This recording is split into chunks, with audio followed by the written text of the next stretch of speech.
Vamos lá, João 21, de 15 a 17. Depois de terem comido, perguntou Jesus a Simão Pedro: Simão, filho de João, amas-me mais do que esses outros? Ele respondeu: sim, Senhor, tu sabes que te amo. Ele disse: apacenta os meus cordeiros. Tornou a perguntar-lhe pela segunda vez: Simão, filho de João, tu me amas? E ele respondeu: sim, Senhor, tu sabes que te amo. Disse-lhe Jesus: pastoreia as minhas ovelhas. Pela terceira vez, Jesus lhe perguntou: Simão, filho de João, tu me amas? E Pedro entristeceu-se por ele lhe ter dito pela terceira vez: tu me amas? E respondeu-lhe: Senhor, tu sabes todas as coisas, tu sabes que eu te amo. E Jesus lhe disse: apacenta as minhas ovelhas. Amém. Deixe esse texto aberto, por favor. O Senhor Jesus, depois de ressuscitado, tem um encontro com os seus discípulos. Se você depois olhar com calma, versículo 1, o capítulo 21, diz que eles estavam junto ao mar de Tiberíades. Simão Pedro decide pescar, alguns deles o acompanham. É nesse momento que o Senhor aparece para eles na praia. E depois de comerem juntos, há uma conversa particular dirigida a Pedro. E nessa conversa, Jesus faz 3 vezes a mesma pergunta. Quando eu olho para esse texto, eu consigo me lembrar clara e nitidamente do início do meu ministério pastoral. Uma experiência que eu tive, que eu nunca mais vou esquecê-la. Estava nos primeiros meses como pastor ali na cidade de Guarapuava, e destaco isso para falar da inexperiência. Tínhamos na época o culto do domingo à noite, era uma reunião só, a nossa celebração principal, mas tínhamos também uma reunião mais focada para o ensino na quinta-feira à noite. Tínhamos também improvisado, iniciado recentemente, um culto pequeno na terça-feira à tarde, para atender principalmente as mulheres da igreja que tinham dificuldade de saírem de casa à noite. Então, eu lembro que o culto de domingo foi um culto daqueles assim muito especial, uma manifestação muito preciosa da presença de Deus no nosso meio. E chegou o culto da terça-feira à tarde. No final da reunião da terça à tarde, eu vejo uma irmã da igreja me rodeando. Irmã Maria era uma pessoa assim mais tímida, introvertida, e eu via que ela estava tentando se aproximar e iniciar uma conversa. Irmã Maria teve uma conversão poderosa. Ela, pela primeira vez que entrou num dos nossos cultos, ela vem com câncer no estágio sério, avançado, e ela foi instantaneamente curada, no momento em que ela colocou o pé dentro da igreja. Foi algo que impressionou não apenas os médicos, mas toda a família dela se converteu. O marido era um alcoólatra, foi alcançado pelo poder de Deus, toda a casa foi salva, e irmã Maria se tornou uma mulher de oração, temente a Deus. Era comum a gente vê-la no templo orando, e naquele momento eu vejo a irmã Maria se aproximando, e eu tentei facilitar a vida dela. Falei: irmã Maria, se a senhora está querendo conversar, falar alguma coisa? Ela disse: sim, pastor. E quando ela chega, ela vai logo se explicando. E ela começa dizendo: pastor, eu tenho certeza que eu não estou louca. A minha vontade era brincar, eu tenho um lado meio gaiato, gosto às vezes de brincar. Minha vontade era dizer: nenhum louco acha que está louco. Então, a senhora achar que não está louco não é nenhuma garantia. Mas era visível que a irmã Maria estava muito emocionada. Eu decidi pular a brincadeira e falei: por que a senhora está falando isso? E ela disse: porque no culto de domingo aconteceu algo que fez eu questionar a minha sanidade mental. Ela diz: no meio do louvor e adoração, ela falou, comecei a ouvir um barulho de metal retorcendo. E ela diz: eu olhei apavorada para cima, para o telhado. O barracão que nós tínhamos alugado, não tinha forro, estava todo improvisado. Era uma estrutura, o telhado eram folhas de zinco e as tesouras de sustentação eram todas de ferro, todas as amostras visíveis. E ela disse que quando ouviu aquele barulho de metal retorcendo, ela teve a impressão que o telhado estava desabando, o barulho era muito forte que vinha do teto. E ela disse que quando olha para cima, assustada com o barulho, ela disse: pastor, o susto com o que eu vi foi maior ainda do que o susto do barulho. Ela diz, eu vi o telhado da igreja abrir de fora a fora na metade. Metade enrolou para um lado, como quando você abre uma lata de sardinha. Metade enrolou para o outro, como quando, né, você abre qualquer outro tipo de enlatado. E ela diz que está assustada olhando agora o céu acima de nós, uma igreja sem telhado. E de repente os céus também se rasgaram e se abriram. Ela diz, pastor, eu vi o Senhor Jesus. Ele estava rodeado de anjos. Ela diz, eu não podia ver o rosto dele, porque brilhava mais do que umas 10 mil vezes o sol. Mas na hora que eu olhei para ele, ela disse, eu sabia que era ele. Aquela glória, mas um dos braços está aberto, estendido, a mão aberta. Ela diz, eu vi naquela mão. Ela diz, o que eu vi não era uma cicatriz, era como se o buraco do cravo nunca tivesse fechado. Ela diz, no instante que eu olhei, eu sabia que era ele. Mas o outro braço não estava estendido para o lado, estava estendido para frente, mão fechada, dedo em riste. E ela diz, então ele falou. Ela diz, pastor, ele falou por 3 vezes a mesma coisa. Foram 3 vezes fazendo a mesma pergunta. Ela diz, a voz dele era muito alta, barulhenta. E ele pergunta, tu me amas? Embora aquele dedo tivesse apontado na minha direção, a sensação que aquilo não era só para mim, era para toda a igreja. Mas eu olhava para o lado e me perguntava, ninguém está vendo ele, ninguém está ouvindo isso. Ela diz, então aquela voz, mais uma vez, trovejou, ela fez questão de observar, né? Ela falou, eu entendi porque a Bíblia muitas vezes compara a voz de Deus com o trovão. E diz, aquela voz trovejou a segunda vez e diz, tu me amas? Ela diz, e pela 3ª vez, aquela voz ressoa dizendo, tu me amas? Ela diz, eu estou em choque com aquilo tudo. E de repente o céu fechou novamente. O telhado da igreja voltou ao normal. E ela diz, foi só então que eu percebi que aquilo era uma visão. Ela diz, pastor, eu me questionei muito se eu estava bem. Ela diz, eu fui embora da igreja, eu mal conseguia me conter, permanecer de pé. Ela diz, eu deitei no domingo à noite, eu me levantei só hoje, na terça-feira, para essa reunião. Ela diz, não que eu estivesse doente, mas o meu corpo reagiu debilitado diante da intensidade da visão. Eu estou ouvindo aquilo tudo, pasmo, quase sem acreditar. Se não conhecesse a seriedade da Dona Maria, não fosse o testemunho do Espírito Santo dentro de mim, talvez eu realmente não teria levado aquilo adiante. Mas a verdade é que na minha imaturidade como pastor, eu não sabia o que fazer com o que eu estava ouvindo. Então, como um bom líder e como um bom cristão, quando a gente não sabe o que fazer, a gente diz, vamos orar. Eu olho para a irmã Maria e digo, vamos orar por isso. E de repente eu abro a boca e falo uma bobagem. A bobagem que eu falei para ela foi, pode ser que Deus esteja querendo falar alguma coisa. Se depois de tudo isso só pode ser que Ele queira falar, você imagina o dia que Ele quiser falar mesmo. Mas eu sem entender aquilo, saio pensativo, incomodado.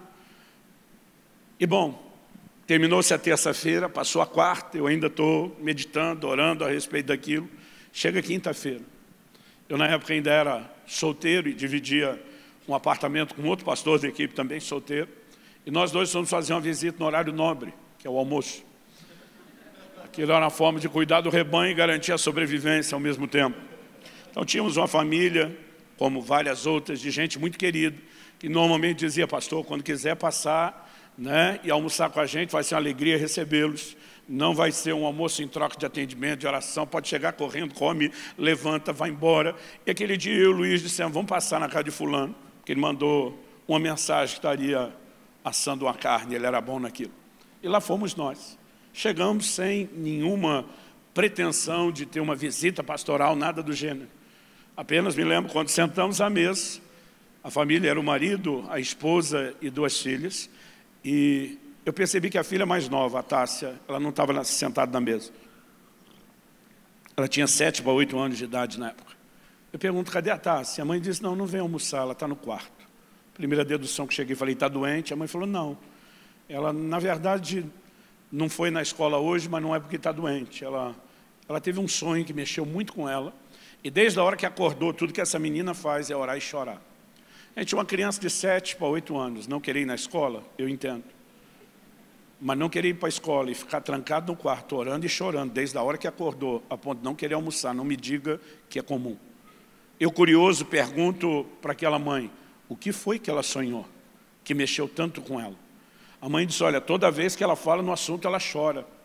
mas juntando os pedaços, foi mais ou menos assim. Ela sonhou que nós estávamos num culto lá na comunidade. O louvor tinha terminado, o senhor subiu para pregar.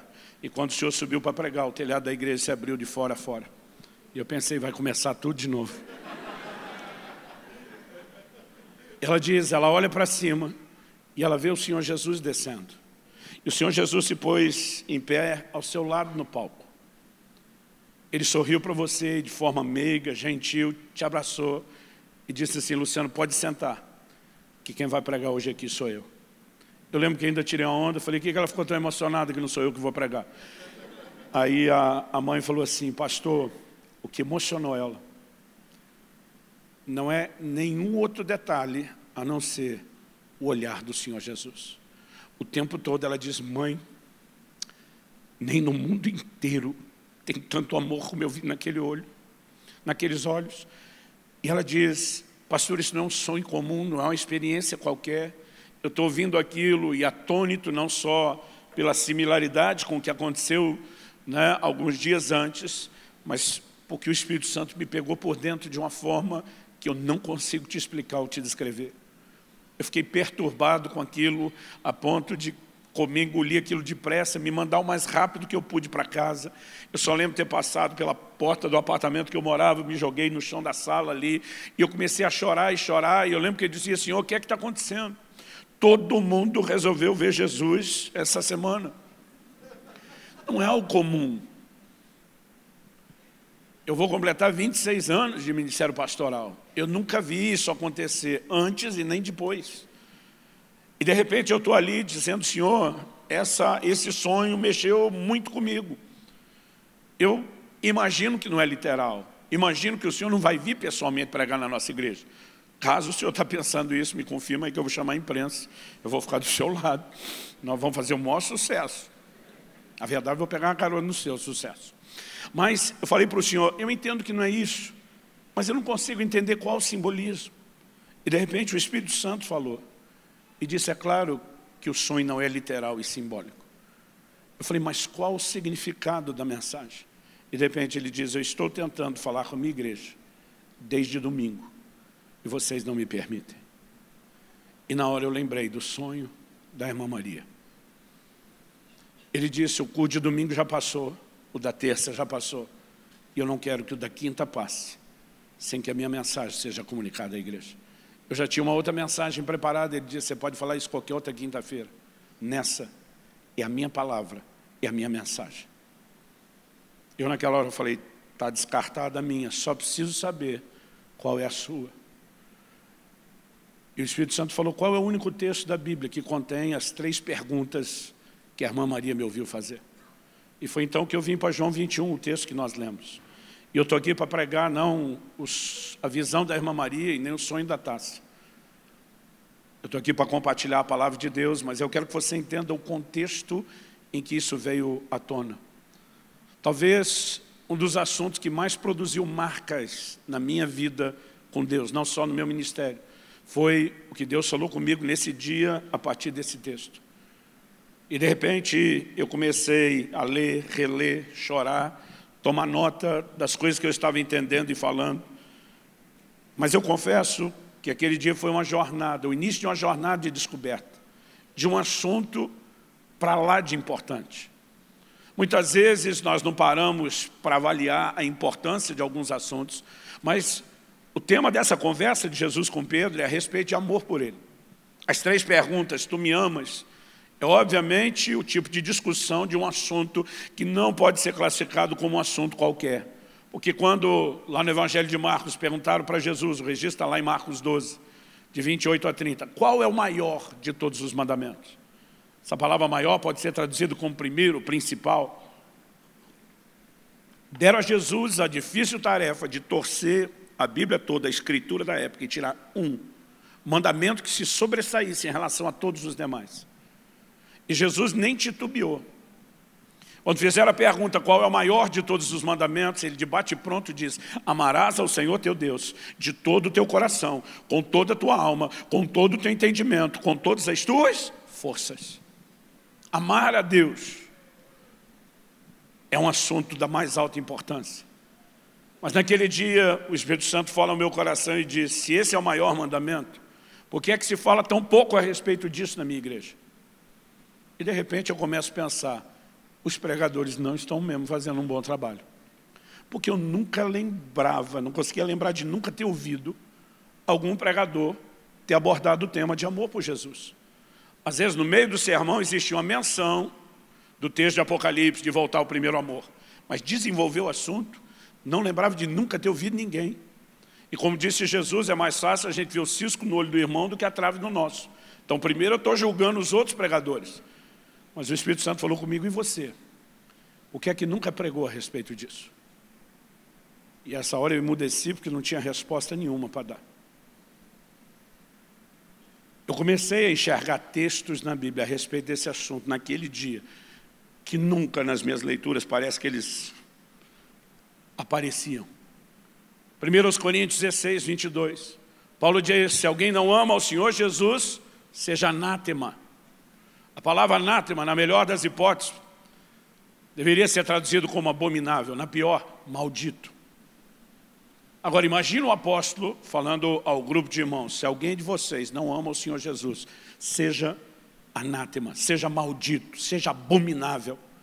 O que ele está dizendo? Não se admite que nada, absolutamente nada, venha reger a nossa relação com Cristo, a não ser o amor por Ele. Efésios 6, 24, que a graça do Senhor seja com todos aqueles que amam a nosso Senhor Jesus Cristo. E você vai percebendo ao longo das Escrituras que o assunto foi muito mais abordado do que normalmente a gente se dá conta. E Deus começou a me fazer então entender que a pergunta que Jesus está fazendo a Pedro não é uma pergunta qualquer. É o que nós podemos classificar de uma pergunta crucial. E esse hoje vai ser o tema da mensagem, uma pergunta crucial.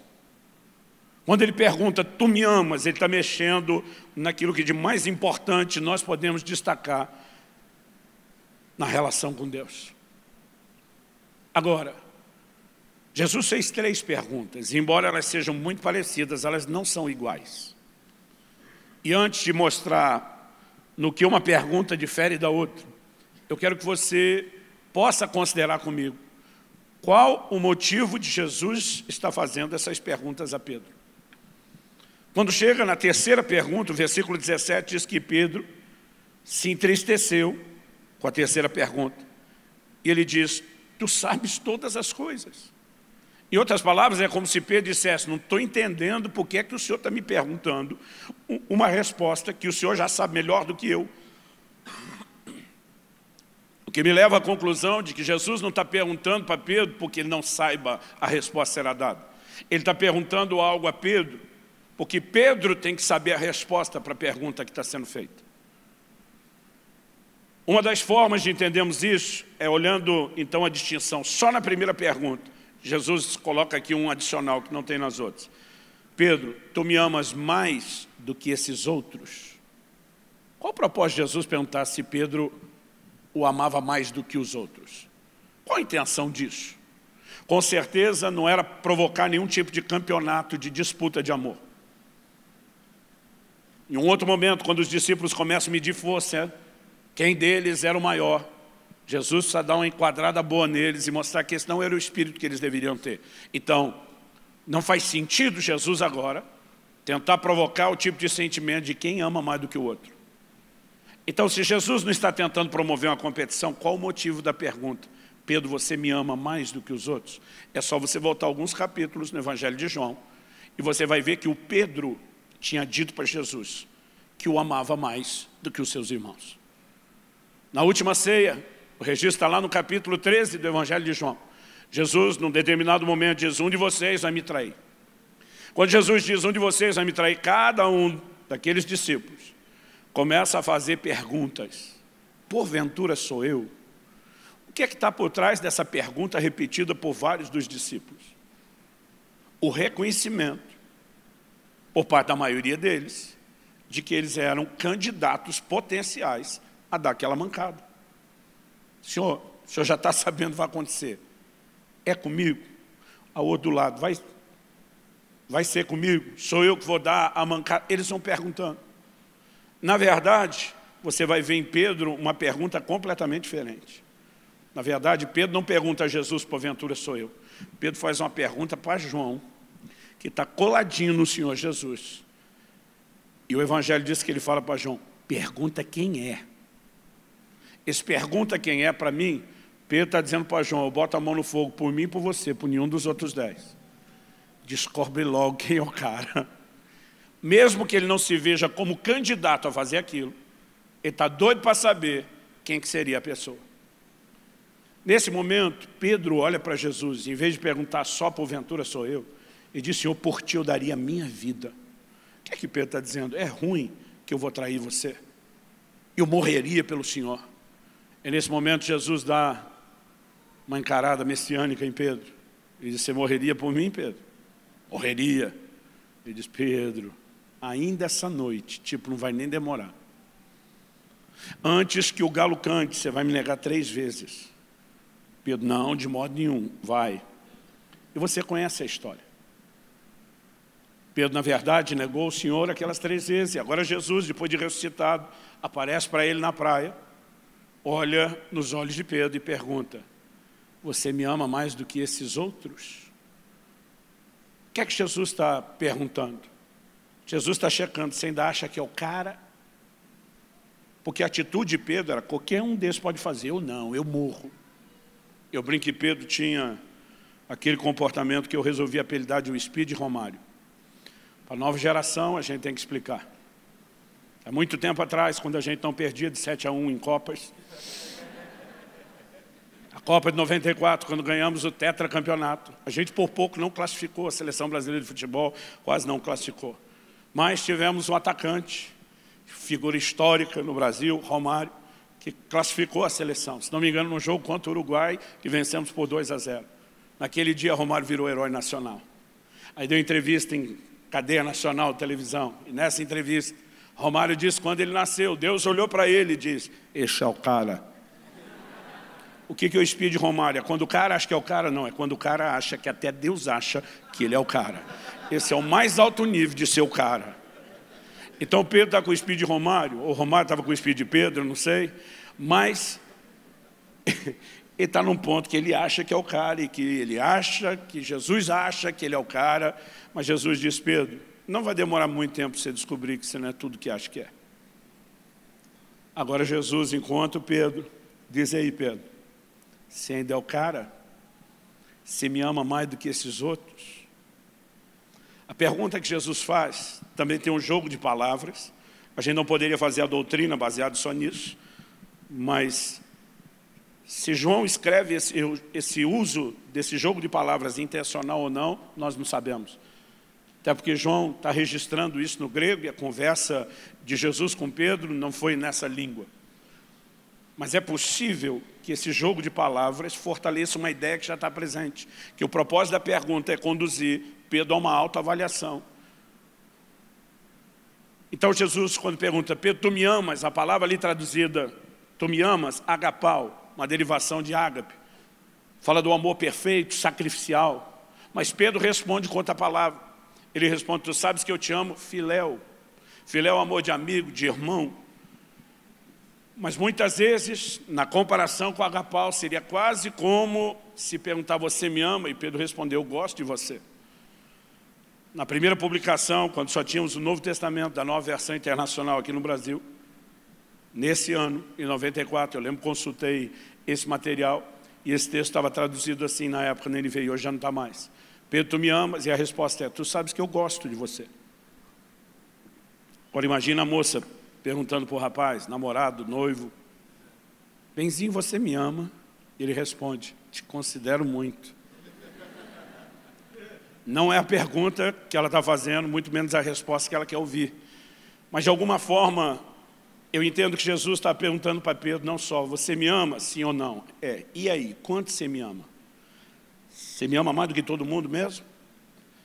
E a resposta de Pedro está sinalizando algo diferente. É como se dissesse, amar eu amo, mas não é aquela Brastemp. Amar eu amo, mas não é tudo o que eu achava ou pensava. Na verdade, Pedro descobriu que ele havia fantasiado boa parte do amor que ele acreditava ter pelo Senhor Jesus. E se é possível que gente como Pedro, que se torna um gigante espiritual, um marco na história do cristianismo, fantasie a respeito do amor dele para com o Senhor, a pergunta é, e nós? Será que nós estamos isentos disso? Eu me lembro na adolescência, de um dia num culto, no final da ministração, eu ter ido à frente, me colocado de joelhos e ter dito para Deus, estou trazendo minha vida ao teu altar para me consagrar, para ser um mártir da causa do Evangelho. Me disponho a morrer pelo Evangelho. E o pior é que ninguém pediu para fazer isso. Eu fiz de oferecido. E por que eu fiz? Porque eu acreditava que eu realmente amava a ponto de morrer. Ninguém é doido de mentir para um Deus que sabe tudo. A menos que você não saiba que está equivocado a respeito do que está falando. Eu não acho que quando Pedro olha para Jesus e diz, eu vou morrer pelo Senhor, ele estava mentindo. Ele acreditava que ele amava aquele ponto. Mas o Senhor permitiu que algo acontecesse e viesse à tona a realidade que ele não amava tudo aquilo que ele achava que amava. E eu e você também precisamos de tempos em tempos de nos submeter a esse tipo de autoavaliação sincera. Qual é o nível do nosso amor para com o Senhor? Quanto nós estamos amando ao Senhor? E naquele dia, quando Deus não só me fez entender o propósito da pergunta, a necessidade de avaliação, a importância que esse assunto tem na vida cristã, Ele também me fez olhar para dentro de mim e enxergar e entender o meu próprio coração.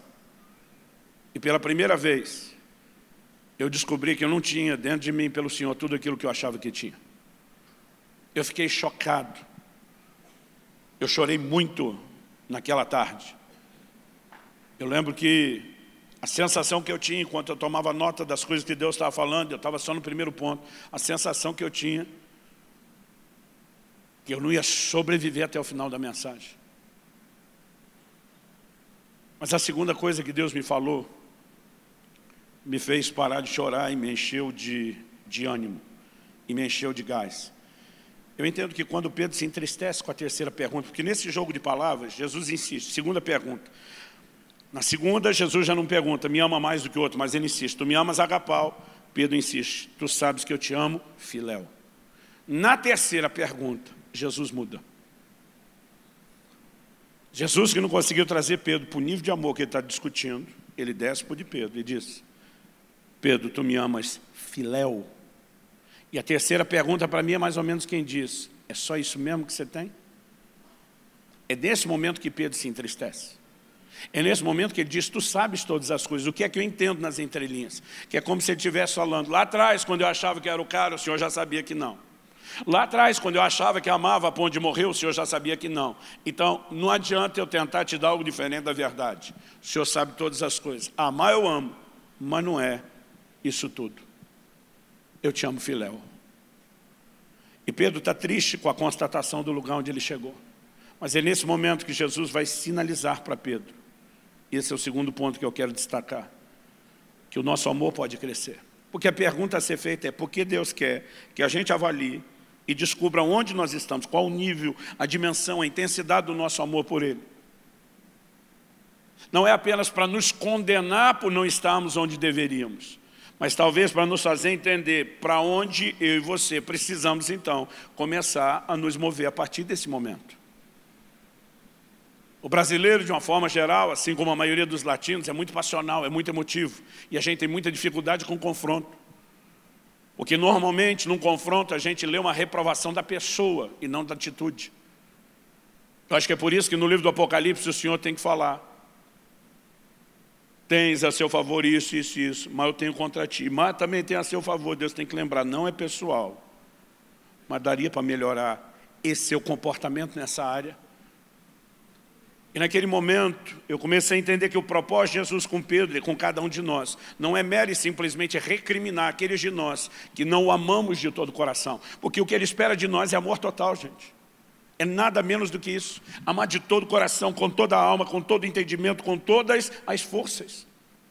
Agora, se eu e você estamos amando, porque o maior mandamento não é só amar a Deus, é amá-lo com tudo. Com amor total. Se eu e você estamos amando com menos do que o maior mandamento manda, nós não estamos onde deveríamos. Mas o ponto é, eu e você jamais iremos para o lugar certo, a menos que a gente enxergue que ainda não chegou lá. E aqui agora Jesus depois de levar Pedro a essa constatação, ele vai encorajar e motivar Pedro a entender que o amor dele pode crescer. Dá uma olhada comigo os versículos 18 e 19, porque a gente leu do 15 ao 17 de João. 18 e 19, Jesus diz: em verdade te digo que, quando eras mais moço, tu te cingias a ti mesmo e andavas por onde querias. Quando, porém, fores velho, estenderás as mãos, outro te cingirá e te levará para onde não queres. Qual o significado dessa mensagem toda codificada? Verso 19 explica: disse isso para significar com que gênero de morte Pedro havia de glorificar a Deus. E depois de assim falar, acrescentou-lhe: segue-me. Por que Jesus agora está tocando no assunto de morte? Qual a razão da pergunta? Tu me amas mais do que todos esses? Não é a promessa que Pedro fez: Senhor, eu morreria por você, eu daria a minha vida. Então tudo começa com uma promessa de Pedro, de declarar a Jesus: eu te amo a ponto de dar minha vida, eu morreria por você de tanto que eu te amo. Só que, quando Pedro teve a chance de demonstrar esse amor, ele negou fogo. Todo mundo estava com Jesus no jardim de Getsêmani, e os soldados vieram prendê-lo. A gente tem que dar um desconto para o Pedro, que ele até tentou defender Jesus. A Bíblia diz que ele puxa uma espada e ele corta um pedaço da orelha de um servo do sumo sacerdote chamado Malco. Cá entre nós, eu não acho que ele queria a orelha quando deu o golpe. Eu não sei se eu que assisti muito filme de gladiador, mas eu teria ido na jugular. Eu teria mirado no pescoço. E eu imagino Pedro talvez fazendo isso, e quando dá o golpe, talvez o cara no susto, na esquiva, tira o pescoço da reta, mas perde um pedaço da orelha. Naquele momento, Jesus dá uma bronca em Pedro, manda guardar a espada e ainda cura a orelha do cara. Deve ter sido muito frustrante. Acho que naquela hora Pedro põe a espada na bainha, olha para Jesus e diz, e pensa consigo mesmo: parece que o Senhor quer mesmo ser preso. E o Senhor sabe a implicação de ser preso, vão querer te matar e executar. Então, meu Senhor, Deus te abençoe. Fique à vontade, porque nós vamos vazar. A Bíblia diz: se cumpriu naquela noite a escritura que diz: ferirei o pastor e o rebanho se dispersará. Não ficou um. O Evangelho de Marcos dá um detalhe, só Marcos dá esse detalhe, o que leva alguns comentaristas a especular se isso não teria acontecido com o próprio Marcos. Diz que havia um jovem enrolado num lençol, e quando os guardas tentaram prendê-lo, ele largou o lençol na mão dos guardas e fugiu nu. Isso mostra não só o desespero deles, mas a tentativa dos guardas de prender não só Jesus. E aí foi um esparramo de discípulos, todo mundo correu. Só que a Bíblia fala de dois. E o capítulo 18 de João nos fala disso.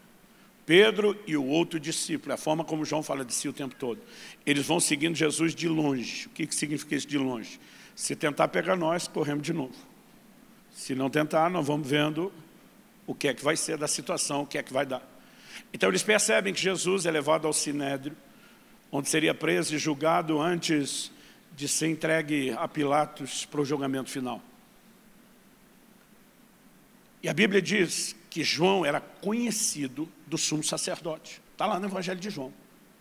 A tradição, isso não é dado bíblico, diz que ele fornecia peixe lá. Não sabemos se isso é verdade, mas ele era conhecido.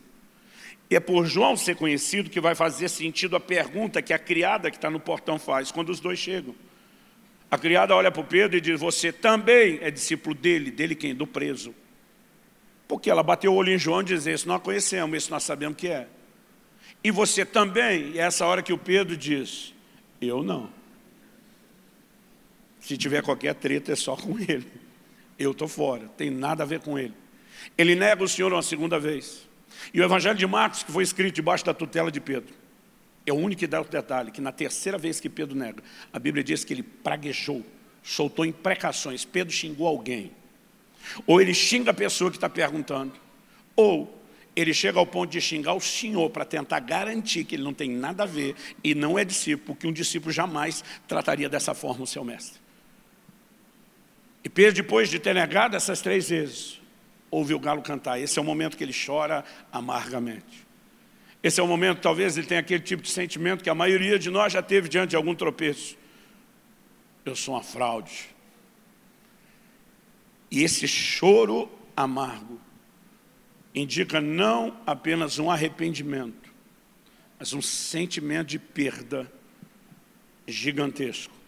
Mas antes de falar do sentimento, Jesus agora olha para Pedro e acredite, ele está dando uma boa notícia. Ele diz: Pedro, quando você era mais novo, e aqui ele não está falando só de idade cronológica, mas de maturidade, você mandava o seu nariz, você fazia o que queria.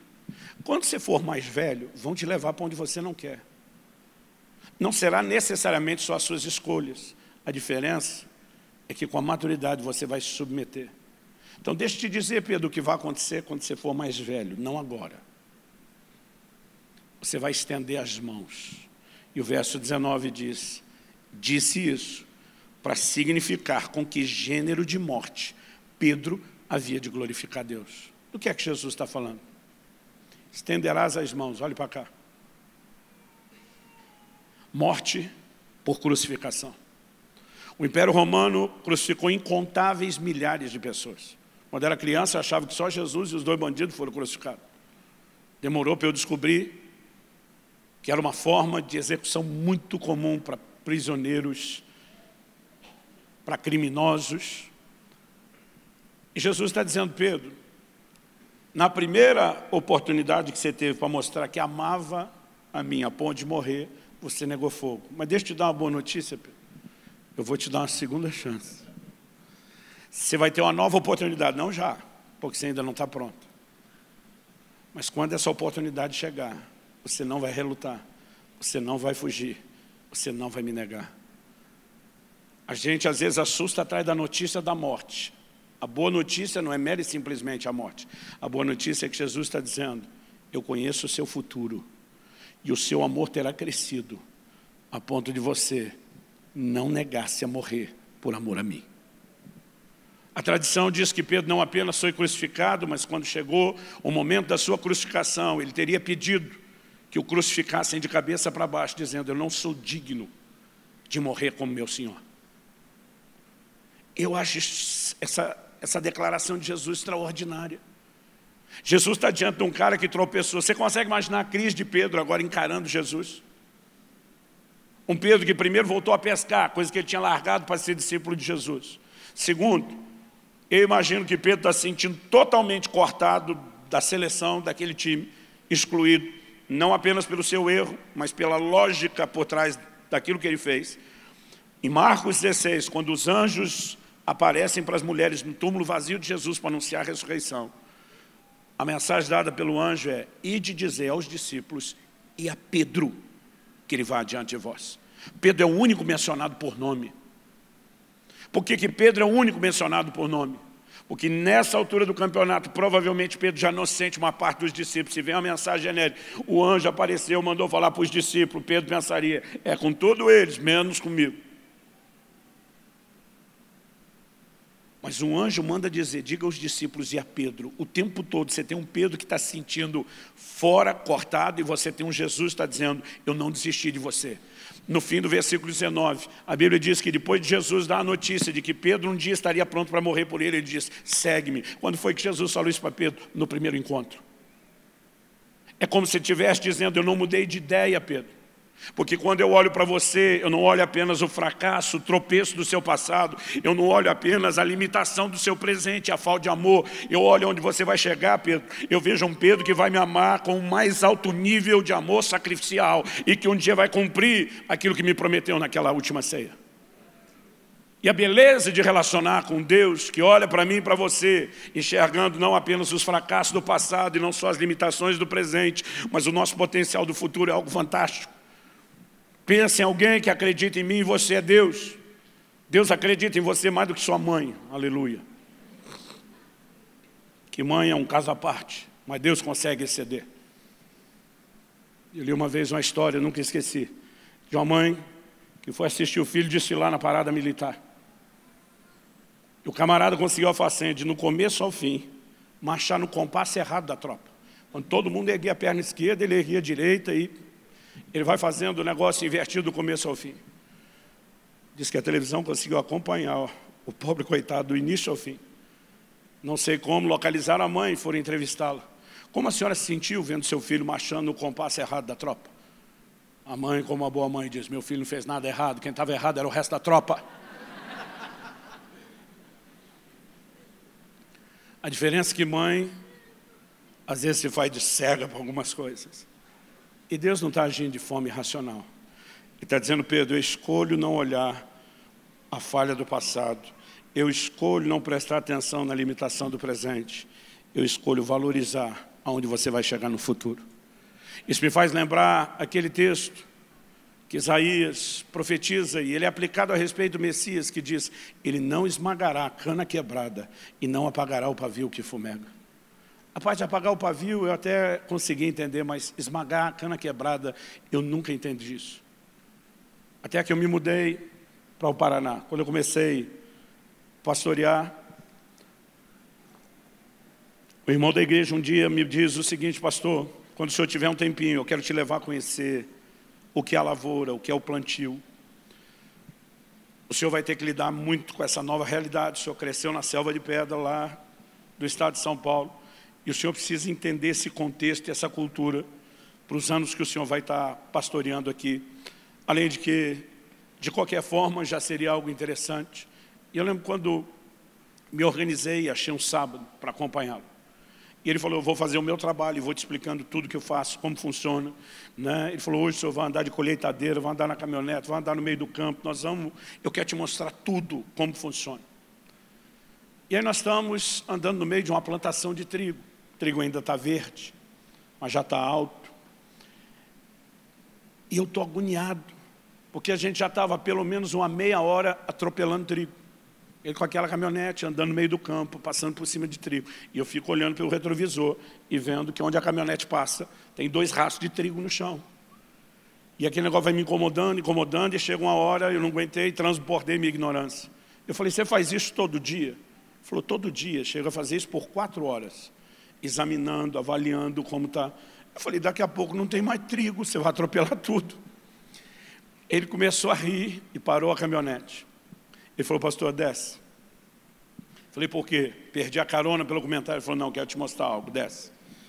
Aí nós fomos atrás, logo atrás dos pneus, aqueles 2 rastros de trigo no chão, amassado, atropelado. Ele aponta aqui, ele falou para mim, o senhor acha que isso não levanta? Eu falei, acha, eu tenho certeza. Quanto pesa uma caminhonete dessa? 1, 2 toneladas? Não acho que o trigo aguentaria eu e você, ou que dizer a caminhonete? Ele falou, pastor, ele vai levantar. Eu falei, não vai, não vai. Ele falou, pastor, dá uma olhada atrás de você, mais ou menos aqui, nessa direção. Se possível, tenta abaixar a sua cabeça e nivelar os seus olhos na altura do trigo, porque ele é parelho. Dá uma olhada ali. Eu falei, por quê? Disse, olha, me disse se o senhor acha alguma diferença de nivelamento. Eu comecei a olhar na direção, e eu vi exatamente na direção que ele apontou 2 carreiros, onde o trigo era mais de 1 palmo inteiro abaixo do resto. Era visível aquilo. E eu comecei a avaliar a grossura do carreiro, a distância de um e do outro. E olhava para trás da caminhonete, eu olhava aquilo, falei, não, você não está querendo dizer que passou ali e levantou. Foi, passou ali faz umas 2 semanas. Mas agora olha para esse outro lado aqui. Ali faz 1 semana. E o trigo estava mais de 2 palmos ainda abaixo, levantando. Obviamente estamos falando do trigo ainda verde. Eu olhava aquilo e dizia, não pode. Não pode, é impossível, parece que minha cabeça ia explodir. Não tem como esse negócio levantar, é impossível. Ele falou, pastor, quer saber como é impossível?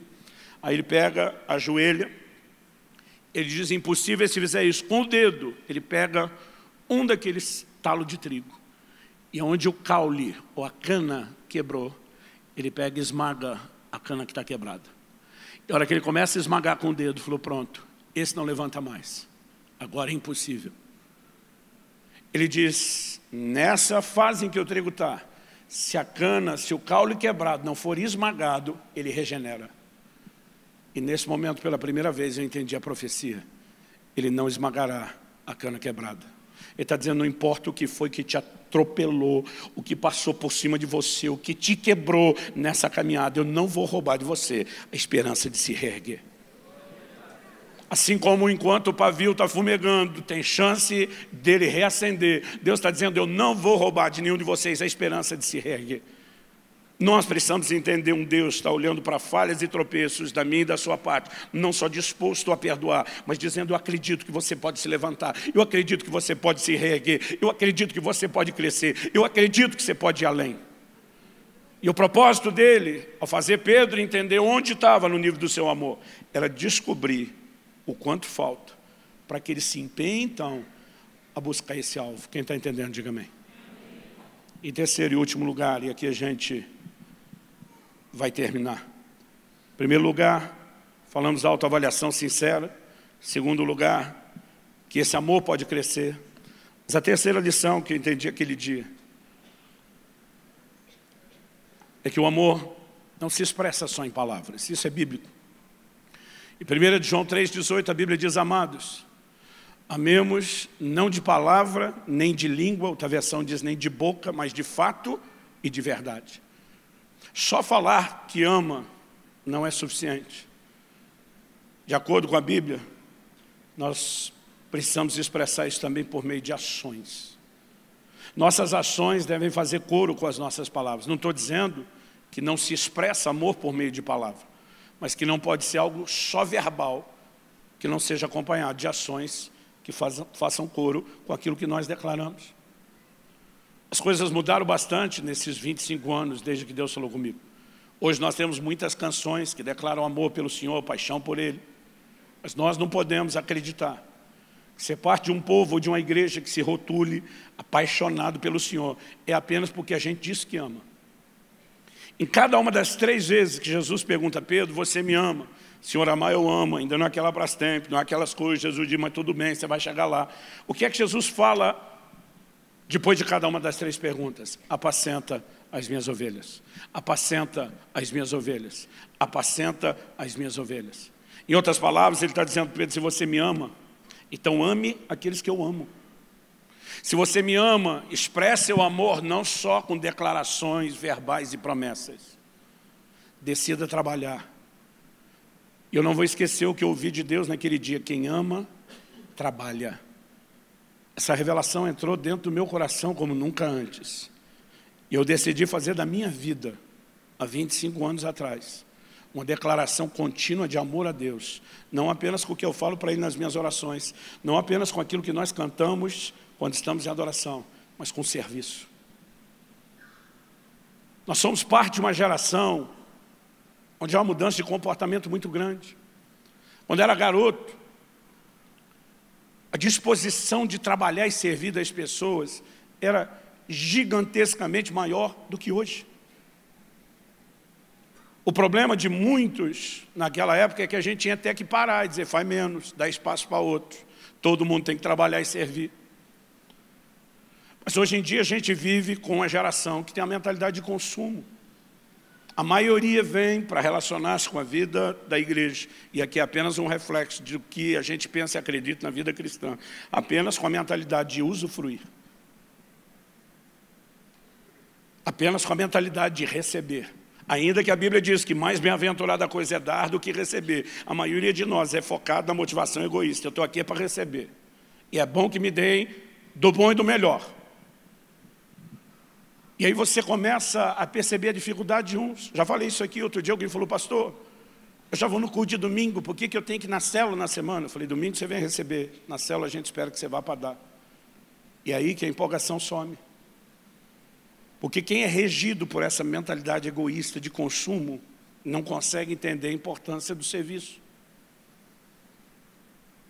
Então a pessoa chega na igreja e vai exigir o mais alto nível de ministério infantil, tem que ser quase uma Disney. Mas você pede para esse mesmo pai ajudar a cuidar dos filhos dele, não é nem dos outros. Não. Eu não estou aqui para servir, estou aqui para ser servido. E é bom que vocês façam melhor, senão eu vou para o concorrente.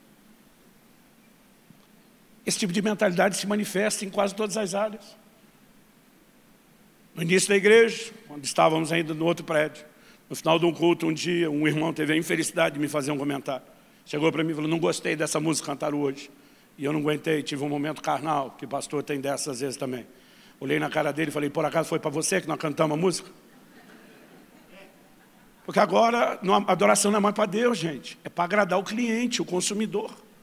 Daqui uns dias vão estar ligando para os líderes de louvor e pedindo para dedicar música, que nem fosse rádio. Algo precisa mudar. E nós precisamos entender que toda oportunidade de serviço é uma forma de expressarmos amor pelo Senhor Jesus. O tempo todo no seu ensino, Jesus diz: o que você faz para os outros, você está fazendo para mim.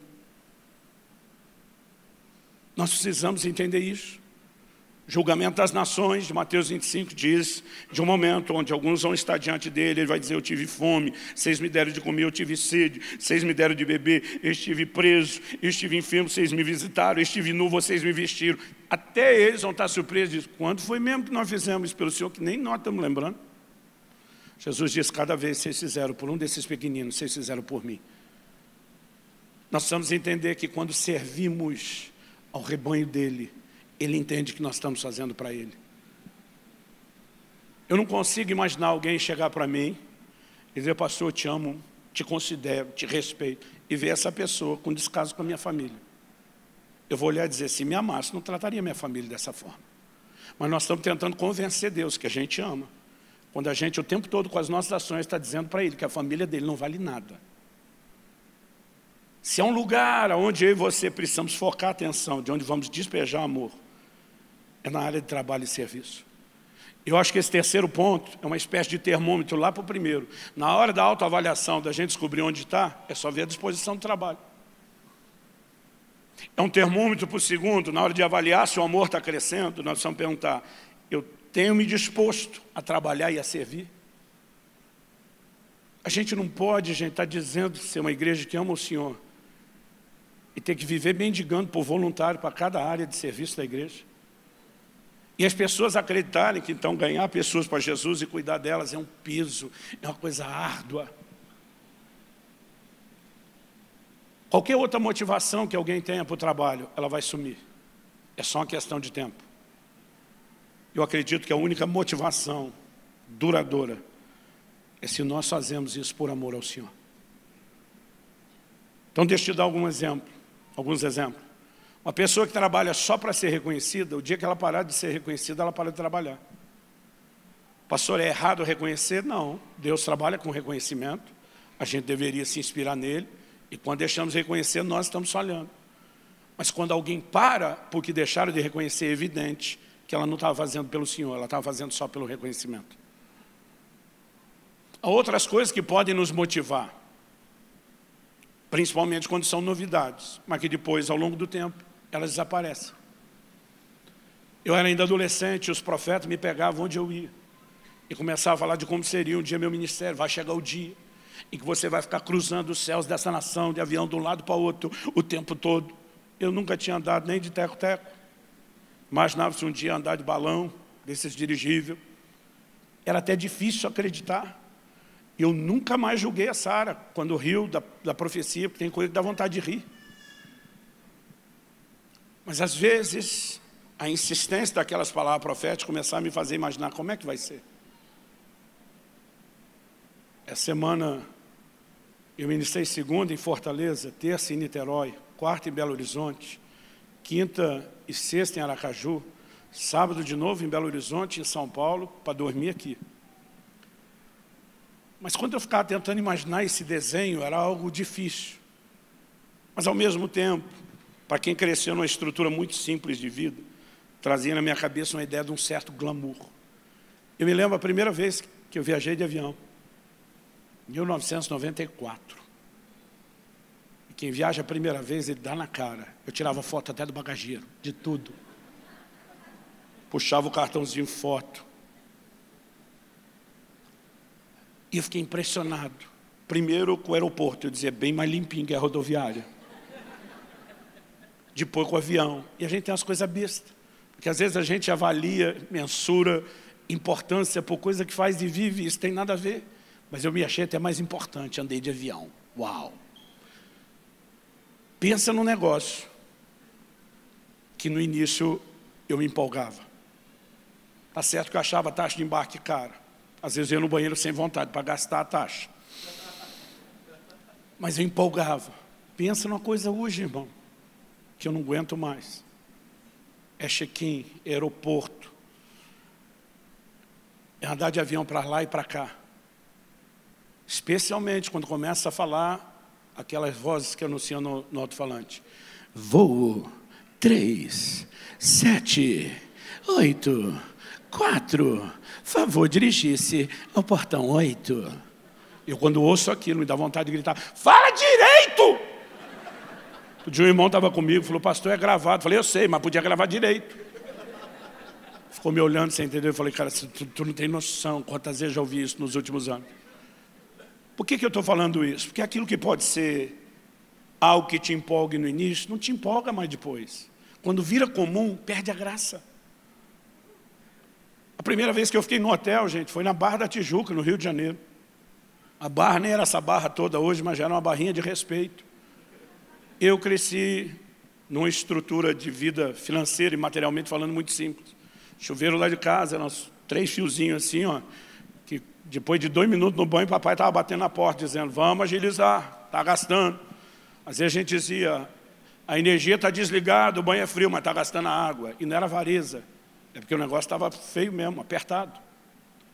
Aí, essa é a primeira vez que cheguei no hotel. Quando eu entro no banheiro, eu olho aquilo e digo, isso é um chuveiro ou é uma espaçonave? Um negócio enorme, um jato gigante, aquele negócio forte. Eu disse, meu Deus. Em vez de lavar só o corpo, eu lavei a alma. 1 hora de banho. E não tinha pai batendo na porta, mandando agilizar. Agora, eu estava muito cansado, então depois de 1 hora eu dei uma pausa, peguei uma banqueta plástica, voltei mais 1 hora sentado. Foi a vingança. Eu nunca esqueço aquele colchão, esses boxes americanos que ficaram tão normal depois, eram novidade na época. Quando eu deitei naquilo, pensei, isso não é uma cama, é uma mãe que pega a gente no colo. Me corrompi no primeiro dia, já não fui no culto da manhã, fiquei dormindo, porque a cama era muito boa. Irmão, eu sou da época do colchão de mola, ou do fim de uma era. Ainda tinha uma mola meio torta, quando você virava, ela te desvirava.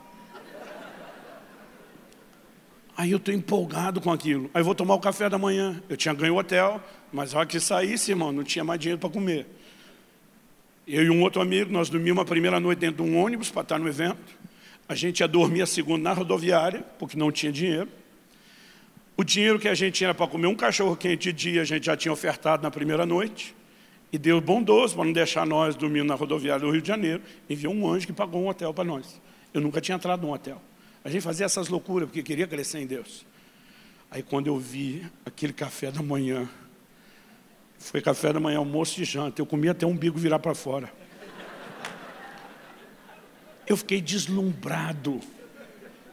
Aí eu ficava pensando, é isso que esse povo viaja tem? Uau! Aquela ideia, como se houvesse um glamour por trás disso. Irmão, chega uma hora que essas coisas perdem a graça. Eu tenho nessas viagens comido o melhor dessa terra, não dá para negar, né? Mas eu me lembro de um dia que eu chego numa casa em São Paulo, parecia coisa de filme. Um carro me foi buscar no aeroporto, que eu nem sabia o que é.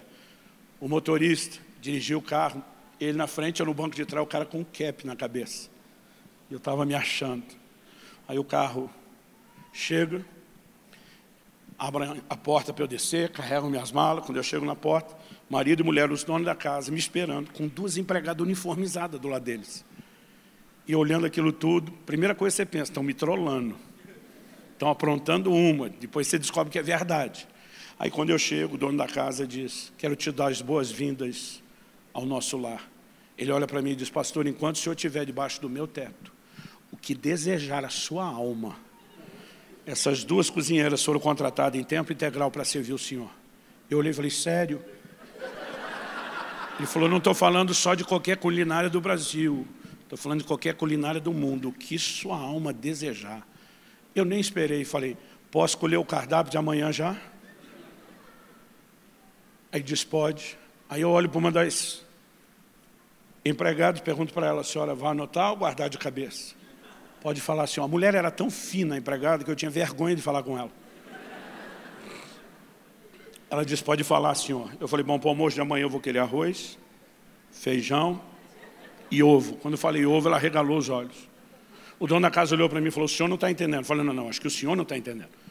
Você disse o que deseja a minha alma, não a sua. Eu falei, se você queria me impressionar, já me impressionou com o motorista me pegou no aeroporto, com esse carro que eu não sei o que é, com essas empregadas desse jeito, vestido desse jeito, parece filme. Agora, se a minha alma vai ser atendida, ela quer arroz, feijão e ovo. Eu cresci comendo arroz, feijão e ovo, senhor. E eu estou sentindo falta. Todo lugar que eu vou me dão todas essas frescuras, mas eu estou sentindo falta do arroz, feijão e ovo. Posso? A mulher olha para mim com a cara assim, pensando, para que esse homem gastou esse dinheiro? Ela diz, mas só isso? Eu falei, bota uma rúcula. Depois de eu falar aquilo, nem eu acreditei que eu estava desperdiçando a chance. Mas naquele momento eu descobri que mais nada daquelas coisas diferentes me empolgava. Tudo o que te motiva, em algum momento não vai te motivar mais, a menos que seja a única e verdadeira motivação, se você fazemos por amor. E sabe quando você vai ser testado? É quando mais nada te agrada e você vai simplesmente pelo senso de dever, amor e sacrifício. Por pelo menos 17 anos, minha rotina foi viajar quinta, sexta e sábado e estar fora um domingo por mês. Nos últimos anos, isso cresceu depois da saída dos meus filhos de casa. Mas durante 17 anos, um dia alguém falou, pastor, são só 3 dias, o senhor vai e volta. Eu falei, 3 dias, toda semana, por 17 anos. Deus me deu uma mulher extraordinária, filhos preciosos. Eu nunca quis ficar longe deles um dia sequer. E muitas vezes eu pegava o carro para sair de viagem, eu já saía chorando. Muitas vezes eu ia para o aeroporto chorando. Às vezes à noite, antes de viajar, eu estava chorando. Eu dizia para Deus, se eu tivesse uma escolha, eu ficava. Mas é isso que o Senhor propõe, eu vou fazer por amor ao Senhor. Antes do meu filho mudar para os Estados Unidos, ele tinha uma lacuna aqui de quase um semestre, porque ele ia começar a estudar lá em agosto, tinha se formado aqui em dezembro. Eu falei, filho, você com certeza não volta mais para casa, vai estudar, vai casar, vai seguir sua vida. Eu quero aproveitar esse seu último semestre, para a gente ter um discipulado intensivo como você nunca teve. Então você vai viajar bastante comigo nos fins de semana. Só que eu falei para ele, eu não vou te dar a experiência que você teve até hoje. Porque toda vez que você, sua mãe e sua irmã vão comigo, eu torno a viagem o mais confortável, o mais tranquilo possível para vocês. Eu quero que você descubra como é minha vida, como é meu ritmo. É parte do seu treinamento, eu não vou te poupar. Quando a gente entrar no avião, você não fala comigo, mesmo que você está sentado do meu lado. Se não for nada muito sério, urgente, você não fala comigo. Eu vou botar 2 protetores de ouvido, para não ouvir o barulho todo. E eu vou escrever algum livro, eu vou preparar alguma mensagem dos cultos, ou eu vou estar estudando. Eu tenho que focar no trabalho. Esse tempo que eu estou fora não dá para ficar divertindo. Nós vamos ficar hospedados na frente da praia, e você não vai na praia. Você vai acompanhar eu no meu ritmo, porque nós não estamos lá passeando, nós estamos lá a trabalho. Quando terminar o culto, em vez de sair correndo, nós vamos gastar todo o tempo que for necessário, e depois vou sentar com os pastores. E eu comecei a explicar, falei, você quer encarar? Vamos, pai. Eu lembro que a gente começava a voltar de viagem, Israel dizia, mãe, só não tem noção do que é a vida do pai. Ah, Israel, você está sendo mole, que ele falava. Vai dizer, não, mãe, ele poupou a gente a vida inteira. Ele está mostrando a vida real. Kelly e Alissa tiraram com a cara de Israel tanto que um dia ele falou, pai, me ajuda.